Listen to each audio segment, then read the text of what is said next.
বেহৰবাৰী outpost চিৰিয়েলখনত সমাজত ঘটি থকা কিছুমান ঘটনাৰ ওপৰত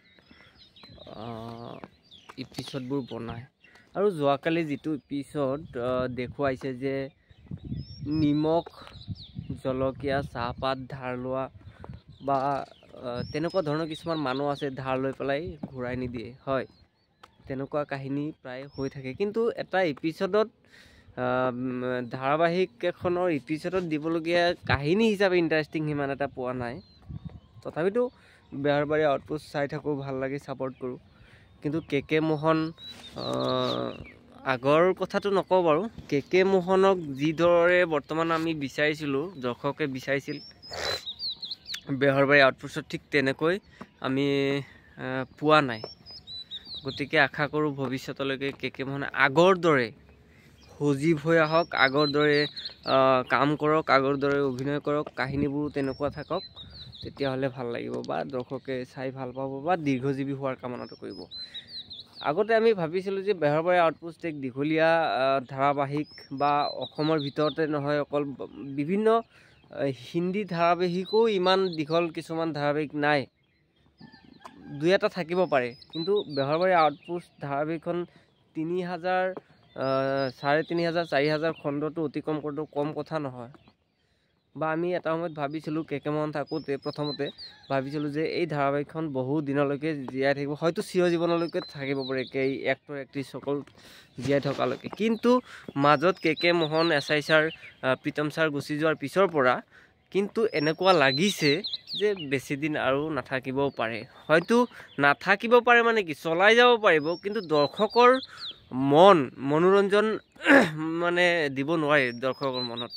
এনেকুৱা এটা অনুভৱ আহি গৈছে মোৰ গতিকে মই ভাবোঁ যাতে এনেকুৱা নহয় কাৰণ অসমীয়া চিৰিয়েল এনেকুৱা এটা চিৰিয়েল যিটো নেকি মতা মাইকী ছাত্ৰ ছাত্ৰী চাকৰি কৰা ব্যৱসায় কৰা সকলো ধৰণৰ মানুহে এই চিৰিয়েলখন চাই ভাল পায় য'তে ত'তে আমি দেখা পাওঁ যে কিছুমান খণ্ড ফেচবুকত দি দিয়ে আৰু সেইবোৰ চাই থাকে কিন্তু বেলেগ কোনো চিৰিয়েল তেনেকুৱা নাই যে যিবোৰ চিৰিয়েলৰ খণ্ডবোৰ ফেচবুকত মানুহে চাহ ঘৰত বহি বা ক'ৰবাত বহি হ'লেও চাই থাকে গতিকে উন্নত কৰিবলৈ চেষ্টা কৰক আমিও ছাপৰ্টত আছোঁ আৰু কিছুমান ঘটনা বেহৰবাৰী আউটপোষ্টত সোমায় বহুত ঘটনা সোমায় কিন্তু কিছুমান ঘটনা আৰু সোমাবলৈ ৰিকুৱেষ্ট কৰিম ধৰক এটা ঘটনা মই ক'ম ধৰক আপুনি ৰাস্তাইদি গৈ আছে এক জেগাত গৈ আছে তেতিয়া গৈ থাকোঁতে এটা দুৰ্ঘটনা দেখা পালে এক্সিডেণ্ট বাইক এক্সিডেণ্ট দেখা পালে যেতিয়া এক্সিডেণ্টটো দেখা পালে আপুনি এক্সিডেণ্ট হোৱা মানুহজন ৰাস্তাত পৰি আছে আপুনি দেখা পালে পৰি আছে কিন্তু ভালকৈ নাচালে মানে কি চকুটো ফুৰাই আপুনি গুচি আহিলে তাৰ পৰা যে ইয়াত ৰৈনো কি লাভ আছে গুচি আহিলে অহাৰ পিছত এঘণ্টা দুঘণ্টাৰ পিছত খবৰ পালে যে সেই দুৰ্ঘটনা হোৱা মানুহজন আপোনাৰে আত্মীয় এনেকুৱা ঘটনা আপুনি পাইছে নেকি আপোনাৰ নহওক মোৰে হওক মোৰ নহওক কাবাৰ নহয় কাবাৰ হয় এনেকুৱা ঘটনা আপুনি পাইছে নেকি কিছুদিন আগতে গুৱাহাটীত এটা দুৰ্ঘটনা হৈছিলে সেই দুৰ্ঘটনাটোৰ আত্মীয় আছিলে এটা ডেলিভাৰী বয় আৰু সেই ডেলিভাৰী বয়ৰ ককাই দুৰ্ঘটনাত দুইজন ডেলিভাৰী বয়ে আছিল ককাই দুৰ্ঘটনা হৈ ৰাস্তাত পৰি আছিল আৰু সেই ল'ৰাটোৱে এটা ট্ৰিপ ডেলিভাৰী বয় নহয় এই কি কয় ৰেপিডো চলোৱা ল'ৰা তেতিয়া ৰেপিডো চালকজনে চাইছিল দুৰ্ঘটনাটোৰ ফালে আৰু পৰি থকা মানুহ দেখা পাইছিল ৰক্ত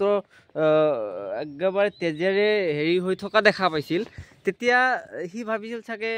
কোনোবা এক্সিডেণ্ট হৈছে মইতো ট্ৰিপত আছোঁ গতিকে ট্ৰিপটো মাৰিছে সেইটো ধান্দা কৰা নাই আৰু যেতিয়া সি ট্ৰিপটো ড্ৰপ কৰাৰ পিছত ফোন আহিছে যে তোৰ ককাই এক্সিডেণ্ট হৈ অমুক জেগাত পৰিছে তেতিয়া তাৰ মাথাত মানে কাম কৰা নাই হয় সেই দুৰ্ঘটনা হোৱা সময়খিনিত সি তাতে আছিল সেই সময়ত ৰাস্তা ক্ৰচিং কৰি আছিল সি ইচ্ছা কৰিলে বচাব নোৱাৰিলেও মানে কি সহায় কৰিব পাৰিলে হয় নিজৰ ককাই কিন্তু নিজৰ বুলি নাভাবি বেলেগৰ বুলি ভাবি সি গুচি গ'ল কিন্তু মানুহটো চিনাকি মানে নিজৰ ককাই ওলালে এনেকুৱা কাহিনী মোৰ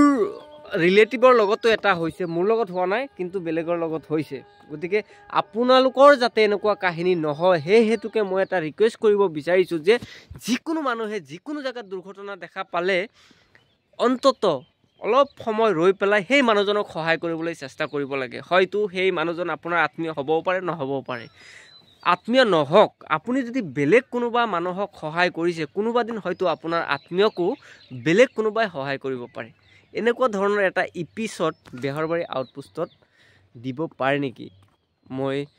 ৰিকুৱেষ্ট কৰিলোঁ বেহৰবাৰী আউটপোষ্ট কৰ্তৃপক্ষক, যদি মোৰ এই কমেণ্টটো আপোনালোকে পায়, হয়তো নাপাব, বাই চান্স পাবও পাৰে, নাজানো।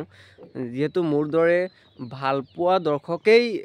এই বেহৰবাৰী আউটপোষ্ট চায় আৰু সিহঁতেই মোৰ কথাবোৰ কিছুমানে তাৰে ভিতৰত কিছুমানে শুনে, আৰু শুনি যদি কমেণ্ট চমেণ্ট কৰি কিবা কিবি কৰি যদি বেহৰবাৰী কৰ্তৃপক্ষৰ নজৰত পৰে, তেতিয়াহ'লে মই কোৱা কাহিনীটোৰ দৰে তেনেকুৱা এটা কাহিনী বেহৰবাৰী আউটপোষ্টত এপিছডত চলাবলৈ বা বনাবলৈ মই অনুৰোধ জনাইছোঁ। ধন্যবাদ। চাই থাকিব বেহৰবাৰী আউটপোষ্ট। Thank U.